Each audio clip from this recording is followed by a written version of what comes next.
Deforestation. It is the destruction of forests and woods. It has resulted in the reduction of indigenous forests. Forests now cover only 19% of the Earth's land surface. Plants use carbon dioxide for the process of photosynthesis. Due to lack of forests, the concentration of carbon dioxide is increasing day by day, resulting in global warming.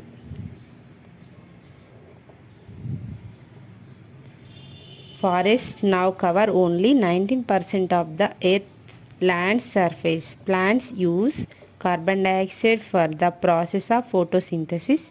Due to lack of forests, the concentration of carbon dioxide is increasing day by day, resulting in global warming. Please like the video.